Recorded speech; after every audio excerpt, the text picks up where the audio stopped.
Magandang araw sa inyong lahat mga kapatid at welcome na naman sa aking munting channel. Sa bidyong ito ay mayroon po akong ituturo sa inyong isa na naman pong mabisang karunungan. At ang karunungan pong ito mga kapatid ay magagamit po ninyo upang mapasuko ang isang tao na mayroong matigas na kalooban. Kahit na sinong tao po ay sasaludo po sa inyo kapag gamit ninyo ang dasal na ito.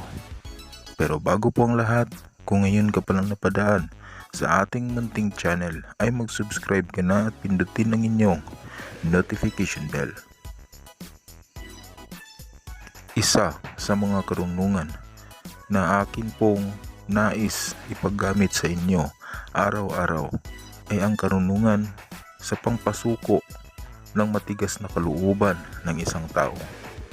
Ito din po ay isang pampaamo sa mga taong masusungit, sa mga taong galit, at sa mga taong mababa po ang tingin sa inyo.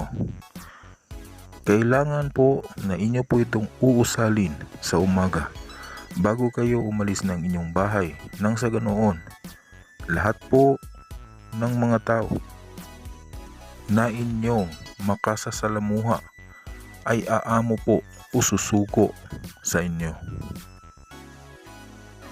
Maganda po itong gamitin sa ating mga kapatid na OFW. Alam naman natin na mayroong mga boss na masusungit.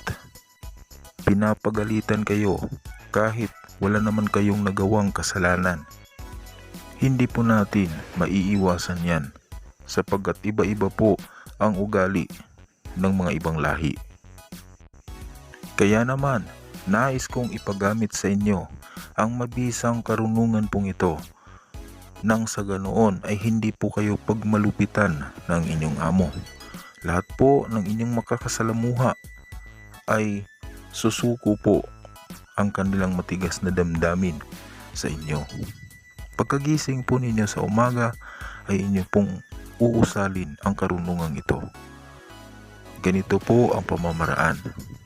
Magdasal po ng isang Ama Namin, isang Baginong Maria, at isang sumasampalataya. At pagkatapos ay isunod ang mahiwagang salitang ito ng 3 ulit.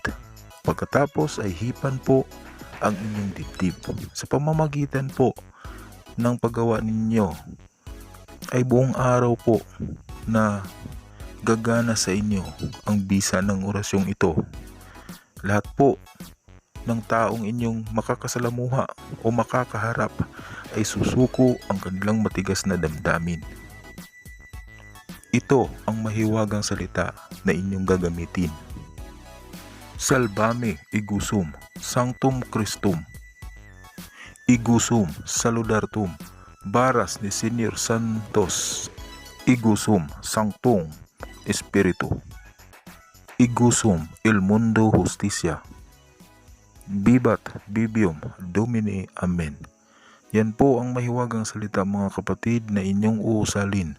Hipan po ang inyong sarili. Mabisa po ang karunungang ito mga kapatid, at wala po kayong dapat ipag-alala sapagkat ito po ay galing sa ating mahal na Diyos. Ito po ay kanan na karunungan. Huwag niyo pong kalimutang gamitin ito araw-araw, nang sa ganoon ay lahat po ay susuko sa inyo. Sana naman po mga kapatid ay ingatan po ninyo ang karunungan na ito, at kung saan man kayo naroon ngayon ay mag-ingat po kayo palagi. Salamat po sa inyong panonood, paki-share at paki-like ng video. God bless po sa inyo.